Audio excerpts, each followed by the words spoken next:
I was always strong in my faith until life happens and then you get older and then actual bad things start happening. The first thing for me, I would say, would be when I was in 8th grade, my parents had got divorced. So I decided, Mom, I'm mad at you.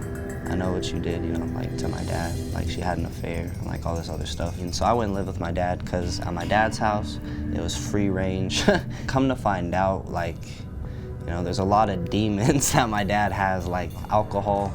So I haven't had a great father figure or just role model or environment in general. I'm used to chaos and I'm used to that dysfunction.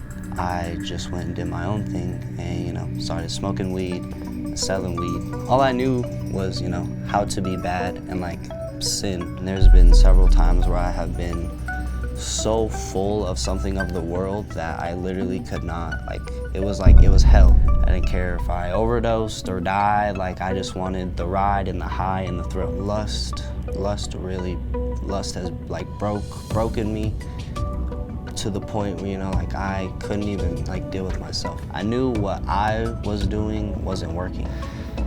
And God, it says that He loves you first, you cannot outrun His grace or His love. So He slowly started pulling me back, through this conviction of, He is the creator and He has a design for a reason. I knew that since I was a little kid.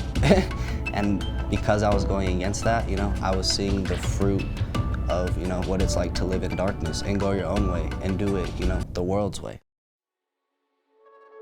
I would seek wise counsel, and so I did, and one of my mentors, Roger, he showed me the Tuesday morning breakfast at the Road at Chapel Hills, and I started going there. It slowly started to develop, a spark in me and just build that fire again. Eventually I got to develop some relationships with really, really good men who can build me up and, they actually care about my story, even though they didn't know me. I realized how important it was just to be consistent, about, don't give up because you will be able to reap, your benefits in the time of harvest, Wanted nothing to do with God for all those years, and then God took me, pulled me back to Him and His people. God literally picked me up and put me here in this church around these people, and I have seen the fruit. It's way better to walk with the Lord and with Jesus than to live for the world, because I have experienced both and I've went hard for both. Because it's so supernatural how God literally pulled me back. Even though I gave Him the middle finger, I said I'm gonna do my own thing and go my own way. That is a different kind of love.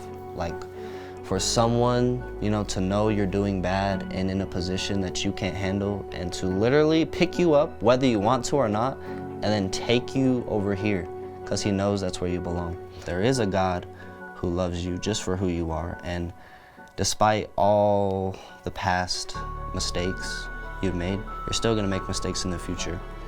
But those mistakes are not counted against you. I've chosen to walk away from God, and I've chosen to do the things of the world and lean on my own understanding and go my own way. And I know where that leads, and it leads to not hearing His voice, and it leads to being lost and astray. But He does love sinners, and I know He does because He's loved me and He's used me. My name's Kenny, and God rewrote my story.